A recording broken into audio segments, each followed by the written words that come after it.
है, मुझे याद नहीं है।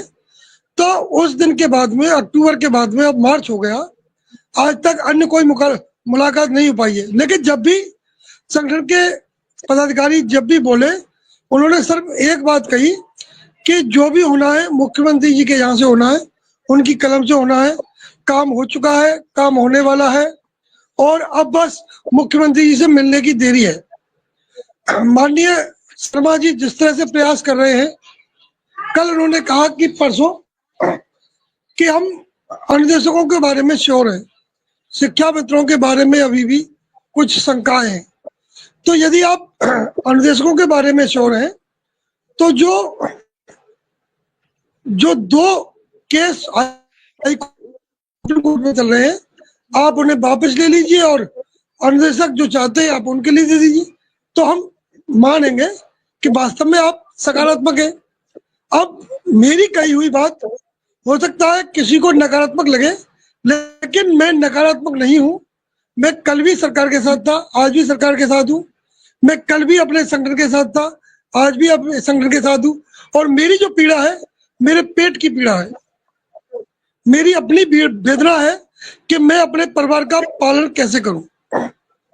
जो लोग मेरी मृत्यु पर मेरे लिए ढाढ़स बंधाने वाले हैं, उनसे निवेदन है कि आज ही ढाढ़स बंधा दें, आज ही जो कुछ कर सकते हैं कर दीजिए। क्यों मेरी मृत्यु का इंतजार किया जा रहा है?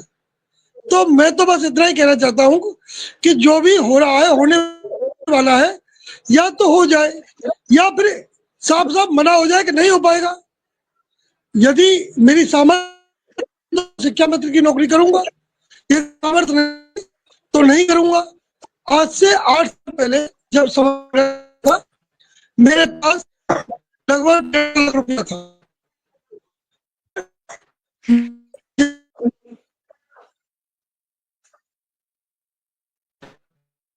नेटवर्क इशू कुछ आ रहा है। और उदय सिंह का जी, उदय सिंह का कहना है जी उदय सिंह का कहना जी है जी कि सभी शिक्षा मित्रों की एक ही समस्या है, घर में राशन नहीं है, पीने के लिए पानी नहीं है, क्यों अब तो पानी की बोतल भी मोल आती है, बच्चे की दवा के लिए पैसे नहीं है, पढ़ाई के लिए पैसे नहीं है। और जब कोई चीज ही नहीं है तो जीवन कैसे चलेगा? जीवन तो अर्थ से चलता है। अर्थ सरकार सुन नहीं रही है। 2017 से जब से हम बेदखल किए गए, तब से किसी ने हमारा दखल नहीं करा पाया। ऐसे बेदखल हुए हैं कि हम दर दर की ठोकरें खा रहे हैं। माननीय सर्वोच्च अदालत जिन कर्मचारियों को निकाल देती है और वो कहती है कि इसके लिए उत्तर प्रदेश सरकार जैसा चाहे वैसे कर ले, सरकार आज तक कोई ऐसी पॉलिसी नहीं बना पाई। जबकि उन्हीं जो जैसे बराबर के पद पर समायोजित किए गए शिक्षा मित्र उत्तराखंड सरकार में आज अपना अच्छा खासा जीवन यापन कर रहे हैं।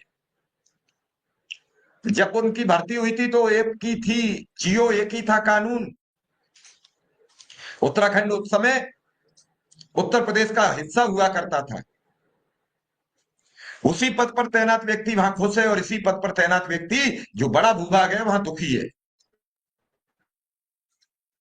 आखिर उत्तराखंड में भी डबल इंजन की सरकार है, उत्तर प्रदेश में भी डबल इंजन की सरकार है, और इन डबल इंजन की सरकार में और डबल इंजन की तकरार में, आपसी टक्कर में शिक्षा मित्र अनुदेशक का जीवन नरक हो गया है।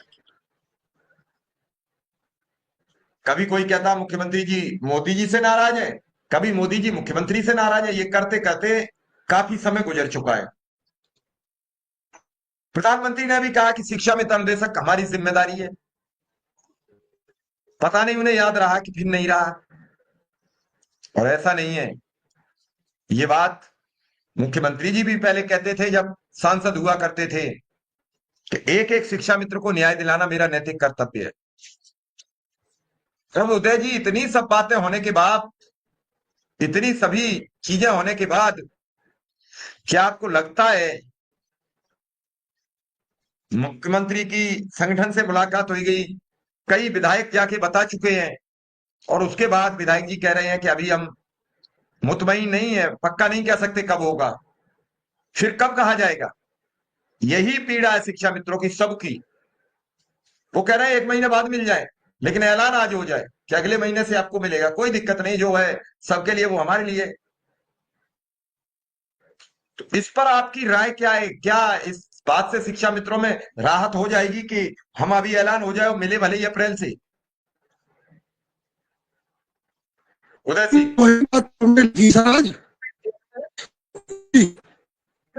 यही यही बात तो हमने आज लिखी कि यदि इस पंचवर्षीय में नहीं हो सकता तो आप अगली पंचवर्षीय बता दीजिए, कुछ तो बताइए हमें, कुछ तो हमें संतोष हो कि आप कुछ करने वाले हैं।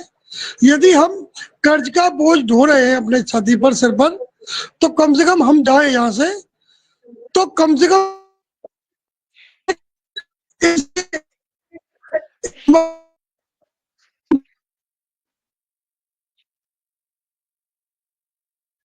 उदय जी का कुछ नेटवर्क स्लो है। उदय जी, कुछ लोगों का मानना है कि कुछ समय पहले एक सांसद हुआ